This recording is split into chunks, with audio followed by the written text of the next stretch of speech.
জয় হরিবল। শ্রী শ্রী হরিচাঁদ ঠাকুর শান্তিমাতা সহায়, জন্মদাতা মা বাবার আশীর্বাদ, হরিচাঁদ, গুরুচাঁদ, সত্যভামা, তারকচাঁদ, অশ্বিনী, গোলক, হীরামন।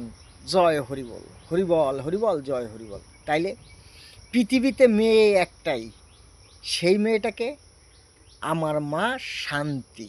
হ্যাঁ, এই জন্য আমাকে আমার মা সবসময় সান্ত্বনা দিয়ে রাখতো। নাহলে আমি কোথায় চলে যেতাম, আমার এই পৃথিবীতে থাকতে একটুকু ভালো লাগে না। এটাই পৃথিবীতে সত্য। শুধু আমার মা শান্তিমাতা আমাকে সবসময় সান্ত্বনা দিয়ে রেখে দেয়, এটাই সত্যি। তাই আমার মা সান্ত্বনা, শান্তি থেকে সান্ত্বনাই আমার মা পৃথিবীতে। আমার মার নাম সান্ত্বনা বণিক। জয় হরিবল, হরিচাঁদ, গুরুচাঁদ, সত্যভামা, তারকচাঁদ, অশ্বিনী, গোলক, হীরামন। জয় হরিবল, হরিবল হরিবল, জয় হরিবল, জয় হরিবল, জয়।